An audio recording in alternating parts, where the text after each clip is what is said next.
Hi, this is Kristopher, the Apartment Dealer. Welcome back to the Apartment Dealer Show. Today we're bringing you our mid-year update for multifamily here locally, LA and San Bernardino County. And we're going to discuss what has taken place the last 6 or 7 months with respect to average price per unit, average cap rate, and what direction do we see rental rates trending. And we're going to be breaking down this information into individual corridors.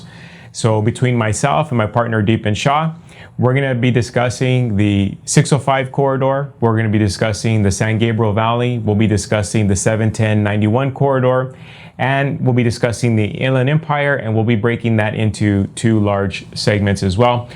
The reason why we break down the information, the analytics in these corridors is because it's reflective of the typical price per unit, the rental rates, the tenant base, and the investor base. So first, let's address some key questions that multifamily investors have right now. In general, how's the market doing? The market's doing very well. Now, people may say, well, there seems not to be a lot of inventory. If you've been actively looking for a purchase the last 5, 6, 7 years, not at any point, even when things were really good, even at the top of the market, somewhere between, depending on who's arguing the case, between 2018 and 2019, even then our supply has been very low. I've been selling multifamily properties now for 15 years. If you go back to my early days in 2007, even then it's not like there's always been a lot of inventory on the market. So I wouldn't allow the lack of inventory to spook you or concern you one way or the other in terms of the condition of the market. So in general, the market is healthy. Well, why is that? How could it be that post-COVID, we're in the market that we see? Essentially, it is a very healthy real estate market. Well, there's a few things to keep in mind. Number one, the government has pumped a lot of stimulus into the economy. The tenants have been floated, many of them, by government funding. And so last year, in 2020, when we had concerns of will the rents show up when people are being told to shelter in place, essentially, all this money kicked in that we didn't know would be there. And so in general, the rents have shown up. In most of the corridors that my team and I represent investors sell multifamily properties, I'd say 95% or better of the rents have been collected the past 18, 19 months here. And so that's lent itself to a healthy market. Second, we've had low interest rates. So the pricing that you see here today, a lot of that is dependent upon the low interest rates. As a broker selling and marketing multifamily properties on behalf of our clients, we're able to essentially, in general terms, mark a building's price up, the value up, and given the low interest rates, still show positive cash flow to the end buyer. So that has lent itself to where we see still aggressive prices today. Essentially, even since 2019, values have been trending, say, essentially sideways, even through COVID, even though last year, say between March and July, we didn't see a whole bunch of sales. Even still, values have been trending sideways. And third, inflation. What do they say is the best hedge, one of the best hedges against inflation? Well, it's tangible assets, specifically real estate. And so many investors have sought shelter for their money, for their capital in real estate. So we continue to see a demand. So bottom line, the prices are high still, interest rates are very low, rental rates are high, vacancy is low. So what better or how more of a fertile ground could you have for investors than what you see today? And I realize, had I told you right in March of 2020, as we were being sheltered in place, don't worry, investors. When we come out of this, the market's actually going to be better, both the stock market and the real estate market, well, especially with respect to single family houses. You would have thought I was a madman. Well, here we are. And again, a lot of it has to do with the government support. How long that will last, that's beyond my pay grade. But for now, the money is steady flowing, and so we have a healthy market. Let's discuss the individual corridors or how we segment the analytics. Now, the analytics themselves comes from CoStar Group. And if you're a part of our email list, if you've been a part of any of our previous market updates, you're familiar with CoStar. CoStar is an independent company who searches all the analytics when it comes to commercial real estate across the entire nation. So they are not involved in sales. They are not brokers. So they're not pulling or pushing the analytics in one way or the other. They just collect the data and then sell it to brokers like I, so that we can gauge the market, we can follow the market. It helps us assess the value of properties and inform and educate our clients, but we rely on their analytics. So for today, none of these numbers are my opinion or we're cherry picking. This is what is exactly happened 2021. The recording of this is the end of July. The individual corridors. First, we have the West San Gabriel Valley. In the Western San Gabriel Valley, we bring together Alhambra, Arcadia, Monterey Park, Rosemead, San Gabriel, and Temple City. In the Eastern San Gabriel Valley, we have Azusa, Baldwin Park, Covina, El Monte, Glendora, Laverne, Monrovia, South El Monte, and West Covina. In Pasadena, or what we refer to as the Pasadena corridor, we lump together Pasadena, Altadena, Sierra Madre, and South Pasadena. In the 605 corridor, we have Bellflower, Downey, La Puente, Montebello, Norwalk, Pico Rivera, Santa Fe Springs, and Whittier. In the 710-91 corridor, we bring together Bell Gardens, Cudahy, Huntington Park, Maywood, Paramount, and Southgate. And then in East Los Angeles, we bring together East LA 90022, and we're very specific about the zip code, and 90023, which many refer to as the Boyle Heights and East Los Angeles area, depending. And then also 90032, El Sereno. Now, my partner Deepan Shah will be addressing the Inland Empire, and we break that into the East and the West, and he'll share with you what cities encompass those two individual corridors. Now, let's dive into the analytics. Let's start with the Western San Gabriel Valley. The average price per unit, again, January of 2021 through the end of June 2021, is $338,235 per unit. The average cap rate, 3.5%.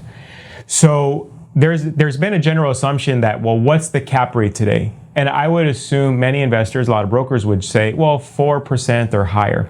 But the Western San Gabriel Valley is still trending sub 4 cap as of today. The Eastern San Gabriel Valley, the average price per unit for sales, these are closed transactions, $255,924. So essentially $256,000 per unit has been the average price per unit.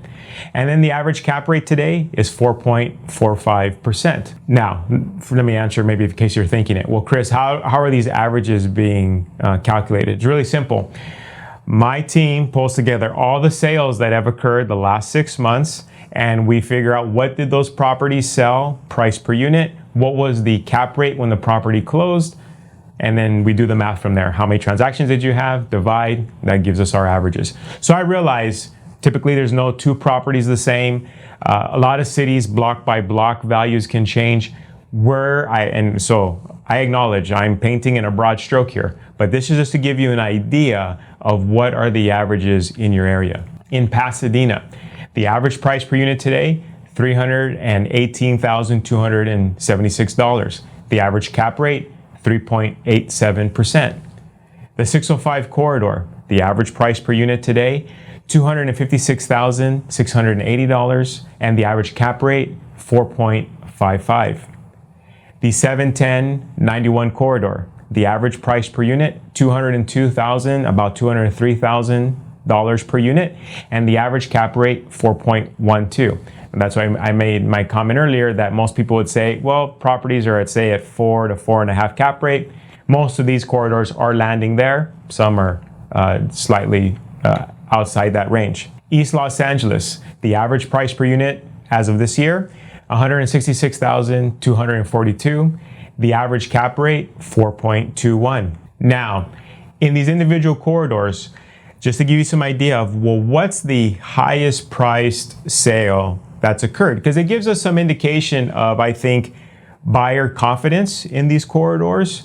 And it gives us an idea also, if you've tracked our previous market updates, exactly how are values trending year over year. So here of late, in the western San Gabriel Valley, the highest price sale was a 5-unit building in the city of Temple City. Actually, was on Longden Avenue. That property sold for $2,845,000. Now, that building was a mix of 4-bedroom and 3-bedroom units, totally renovated property, really nice property. But that's $569,000 per unit. That's a lot of money.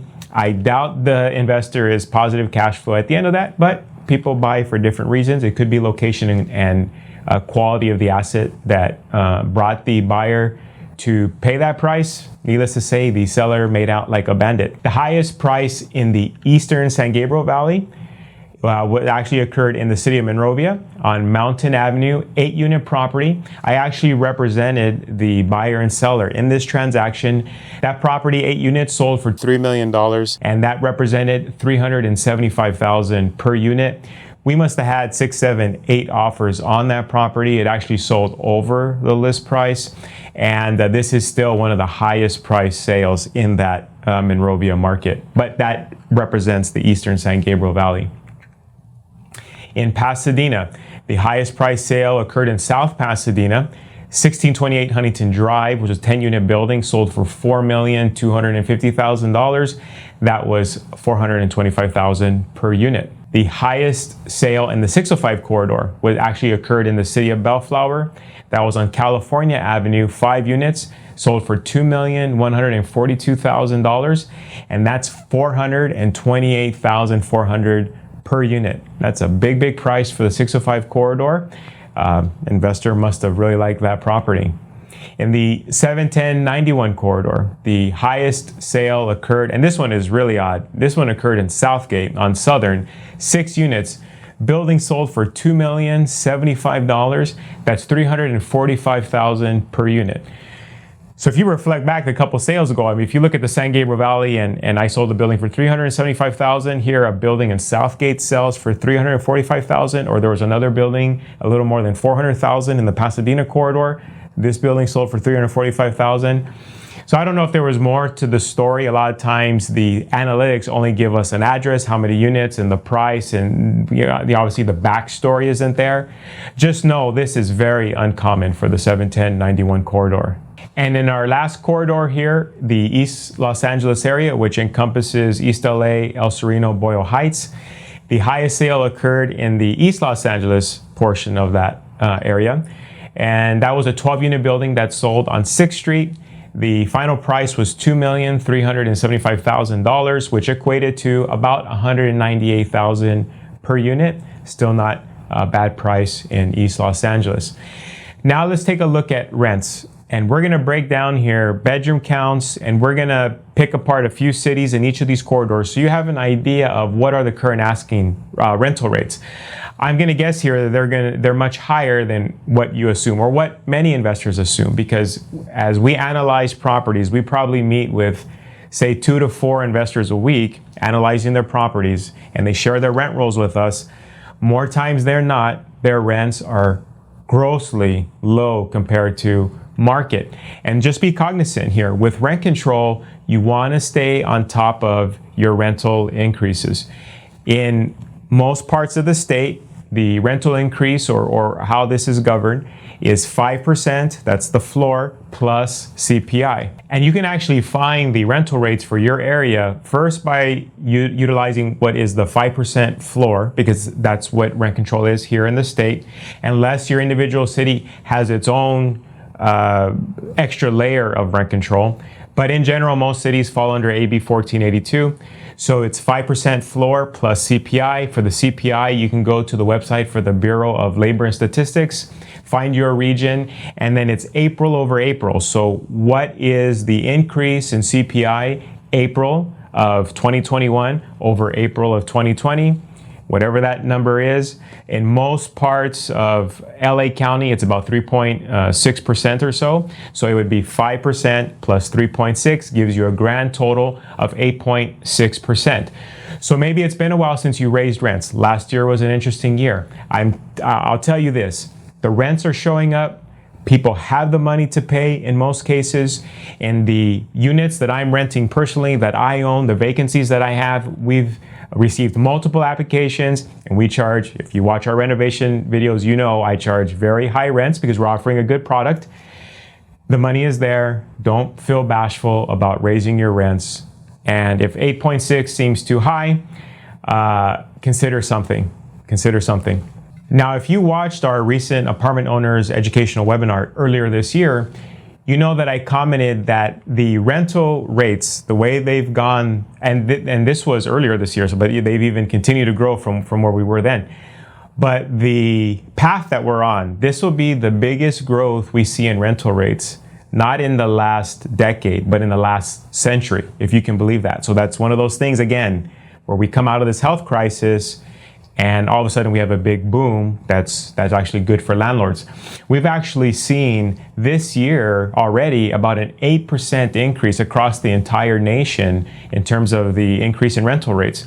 And 44 cities across the nation, which they call the major metros, actually are seeing historic gains. And here locally, one of our local cities or local counties took the top of the list, which was Riverside County. Riverside County has seen one of the biggest growths in rental rates versus the neighboring cities. The Inland Empire overall has done very well with respect to rental rates.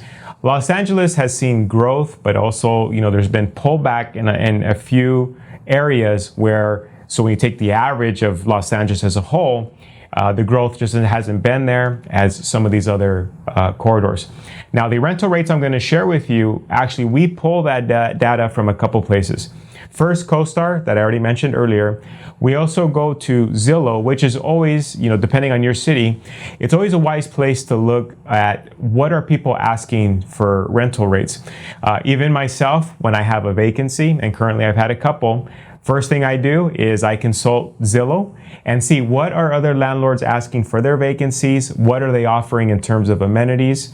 You can even go as far as visiting some of these vacancies when they're having open houses just to see how your unit sizes up with what's on the market. And then you can also use Rent-A-Meter. Rent-A-Meter allows you to put in a physical address. You can put in the address of your property, and then it'll show you what is the average rental rate for a 1-bedroom, 2-bedroom, 3-bedroom studio, whatever it is you're looking to rent. It actually has that data there, and it's actually a free service, and that's Rent-A-Meter. So Zillow.com and Rent-A-Meter, and we can put a link here as well. So now let's dive into our first corridor, take a look at some rental rates. We're gonna break apart a couple cities, discuss studios, 1-bedrooms, 2-bedrooms, and 3-bedrooms. The data will be here for you to look at later, but we're just going to jump around here just to give you a general idea how are the rental rates trending. Okay, Western San Gabriel Valley. In San Gabriel right now, studios $1,400, 1-bedrooms $1,650, 2-bedrooms $2,050, 3-bedrooms $2,400. Say Arcadia, studios are about $1,300, 1-bedroom $1,700, 2-bedrooms $2,195, 3-bedrooms, $3,000. Now I realize many may be getting rental rates that are higher. These are averages. Okay, the Eastern San Gabriel Valley. For example, in Covina, studios are running at about $1,350. 1-bedrooms, about $1,695. I can attest to that. I just rented a 1-bedroom in Covina, $1,695. 2-bedrooms, $1,895. 3-bedrooms, $2,250. Say in Glendora, the studios are at $1,350, 1-bedrooms at $1,695, 2-bedrooms at $1,895, 3-bedrooms at $2,650. In the Pasadena market, now Pasadena obviously is different depending on where you are, but in general, the average for a studio is about $1,660, 1-bedrooms $1,900, 2-bedrooms $2,250, 3-bedrooms about $2,975. In the 605 corridor, say in Whittier, studios now are running at $1,350, 1-bedrooms at $1,625, 2-bedrooms at $1,775, 3-bedrooms at $2,295. Now, in all these corridors, if you take a look at these rents and even compare against 2 years ago, pre all the issues of last year, you'll know that these rental rates are very aggressive. We've gone in a very positive direction with our rental rates. We have not pulled back $1. Downey, studios $1,395, 1-bedroom $1,650, 2-bedrooms $1,825, 3-bedrooms $2,450. Bellflower, 1 bedrooms are $15.95, and then you have 3 bedrooms at $22.25. In the 710-91 corridor, Cudahy, studios are running at about $1,200. 1 bedrooms $14.50, 2 bedrooms $16.75, 3 bedrooms $19.50. Huntington Park, studios $11.50, 1 bedrooms $14.95, 2 bedrooms $1,700, 3 bedrooms $19.50. Now, if you're looking at some of these rental rates and you're thinking, my gosh, I just don't believe it, because say in Huntington Park, you only collect $1,100 for your 1 bedrooms, and here I'm saying that the market is $1,500. A lot of that may have to do with the condition of your unit, the amenities of your unit. And to get some ideas, some tips on, okay, what can you do to improve your property from within to raise your cash flow, please see any of the renovation videos that we've shared on my YouTube channel, and I walk you through personal projects of my own. What do I do start to finish, and what are the meaningful items that help you push your rental rates in a positive direction? I would definitely direct you to any of those videos. And in East Los Angeles, studios run at about $1,250, 1 bedrooms $14.95, 2 bedrooms $17.50, 3 bedrooms $21.50. Now, with respect to the rental rates, they're very aggressive. Are they directed upwards or are they headed downwards? I'll tell you what. There's 2 reasons why I strongly believe that we're only going to continue to see rental rates rise. Number 1 is the inflation component that I mentioned earlier. Don't be fooled. And if you're on our email list, you've seen the economic updates that we've shared with you from CoStar Group. Inflation is off to the races. It's only going to increase. What else could we expect when trillions of dollars have been essentially printed and pumped into the economy? Inflation, right? The question is, how much inflation for how long? Not if it's coming or if it's current, but just how much and for how long. The second reason why you're going to see rental rates continue to trend up, and this is something that I learned about essentially on stage while we were at our educational webinar.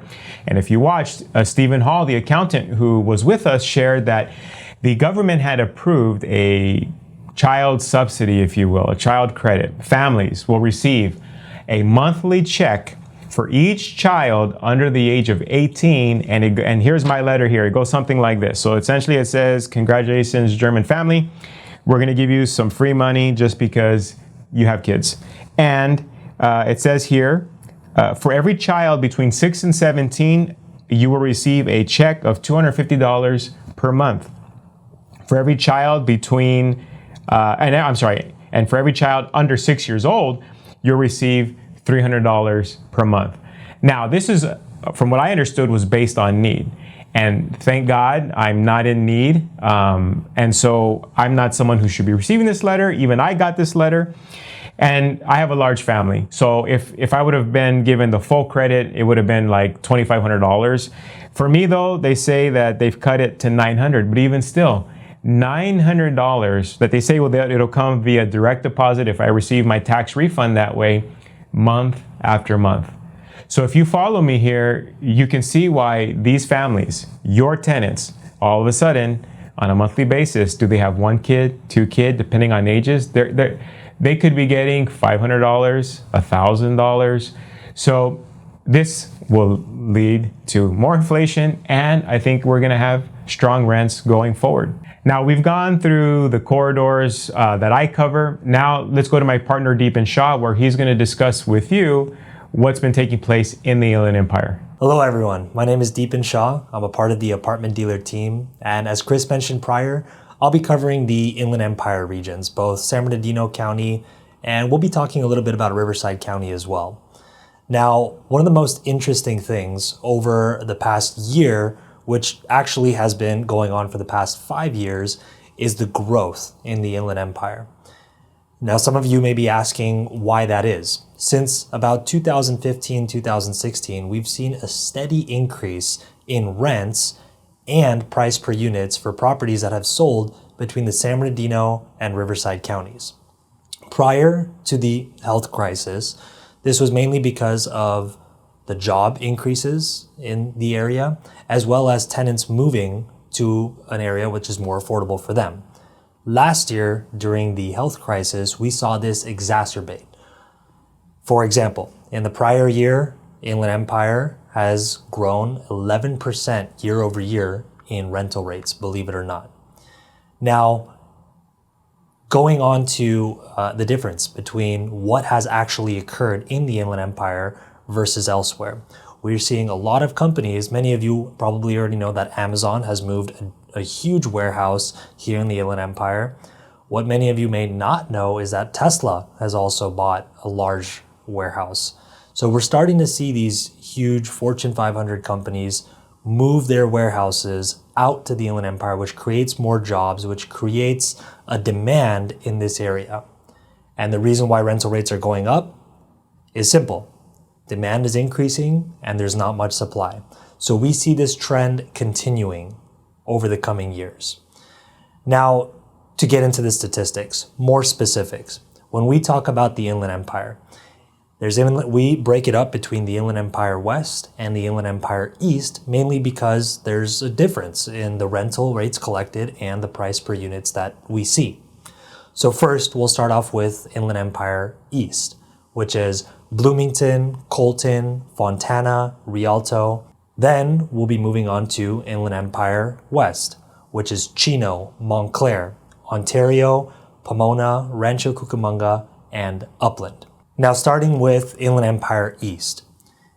In the past 6 months, we've seen an average price per unit on sales that have occurred of $171,000 approximately, and an average cap rate of 4.88%. Now, in the years prior to this, when investors thought of Inland Empire East, they would expect a return or a cap rate of higher than 5%, probably somewhere in the mid 5% region. Now, as Chris mentioned prior in the video, interest rates have been suppressed, which is allowing cap rates to also become suppressed as buyers are expecting or welcoming lower returns in these areas. Moving on to the Inland Empire West. Inland Empire West always trades at a higher price per unit and lower cap rate than Inland Empire East, as it's more, closer to, say, downtown Los Angeles and LA County. The average price per unit in Inland Empire West was $251,000 approximately, and with an average cap rate of 3.87%. Now, moving on to the highest sales in the area, if we take a look at Inland Empire East, the highest sale occurred in the city of Bloomington. Bloomington on Marigold Avenue, this was a 13-unit property that was spread out. What I mean by spread out is there were separate houses on almost a 4-acre lot. And this property sold for $2,725,000, which brought the price per unit to $209,000 approximately. Now, this sale in Inland Empire East is unheard of. Now, part of this was probably due to the land that was surrounding it as well. But again, $209,000 in Inland Empire East is an aggressive sale. Moving on to Inland Empire West, the city of Ontario on D Street housed 7 units, which sold for $1,625,000, which amounted to $232,000 per unit, approximately. This hasn't been the highest sale in the past couple years. There was actually a sale last year that amounted to almost $285,000 per unit, but we can still see that prices are alive and well in these areas. Now, moving on to the rents. As I had mentioned, rents have steadily been increasing since 2015, but last year we saw the most drastic increase in rents in the Inland Empire regions, a total of almost 11% across all the cities. So if we take a look at Inland Empire East, the city of Fontana, a studio rents for $1,195, a 1-bedroom $1,325, a 2-bedroom $1,595, and 3-bedroom $1,795. Rialto, as you can see, $1,125 for a studio, $1,295 for a 1-bedroom, $1,525 for a 2-bedroom, and $1,725 for a 3-bedroom. And lastly, the city of Colton, $1,050 for a studio, $1,225 for 1-bedroom, $1,475 for a 2-bedroom, and $1,710 for a 3-bedroom. Now, keep in mind, these are average rents. We have clients that are collecting rents that are much higher than this for individual units or bedrooms, and also clients on the other end of the spectrum who are collecting much less. This is due to either the amenities, as Chris mentioned, that you offer in the units, as well as Some landlords got caught flat-footed when rent control came into effect, so they've been steadily increasing their rents from their base point. An interesting thing about the Inland Empire, now that we're on the topic of rent control, is that the CPI data, year over year, Consumer Price Index, is different, obviously, than LA County. We came across the CPI data on the Bureau of Labor Statistics website that in San Bernardino County, the CPI number was actually 4.4%. So if you add the 4.4% to the base, which is given to us of 5%, you were able to increase rents by almost 10%. Now, obviously, we encourage you to do your own due diligence, but this is the information that we found from the website. Moving on to Inland Empire West, which has seen a little bit more of a drastic increase in the rental rates. A studio in Ontario is at $1,250, a one-bedroom at $1,413, a two-bedroom at $1,650, and a three-bedroom at $1,845. The City of Upland, $1,295 for a studio, $1,495 for a one-bedroom, $1,695 for a two-bedroom, and $1,875 for a three-bedroom. And lastly, the City of Pomona, which is technically LA County, but if you speak to any investor, most of them would consider it as the Inland Empire. So $1,275 for a studio in Pomona, $1,475 for a one-bedroom, $1,675 for a two-bedroom, and $1,850 for a three-bedroom. Now, as you can see, these rental rates have grown tremendously. If you were to look at these rental rates about 5 years ago, no way, no how would you believe that in 2021 we would be collecting these type of rental rates. But again, Inland Empire has been steadily growing and for the foreseeable future, we continue to see this trend as more tenants seek affordable housing compared to LA County and Orange County, and as more tenants start to find jobs with reputable companies out here in the Inland Empire. And with that, back to you, Chris. I hope this information is helpful. I hope that it gives you some sense of peace and calm, that the multifamily market is healthy, it's strong, things are progressing in the right direction as we would hope. And the major markers, again, interest rates, rental rates, buyer demand, prices, everything is in your favor as an investor. You own the right type of asset class. Now, don't forget to give this video a like. Don't forget to subscribe to our channel. Please share this video with other landlords that you know.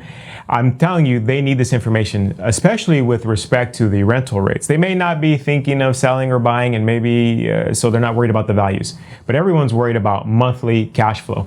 And so the numbers were just released for CPI here in May of this year.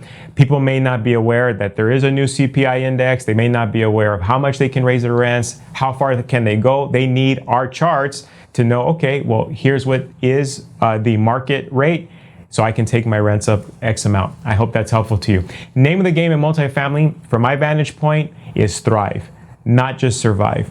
I realize there's a lot that's entailed. Remember, I'm a landlord myself. Me and my wife, we manage our own properties. We're dealing with the same legislation you are, but we still continue to buy. We still continue to invest. We still look for 1031 exchange options. And why? It's because for all the headaches, we're gonna thrive. We're gonna thrive, and that's the name of the game.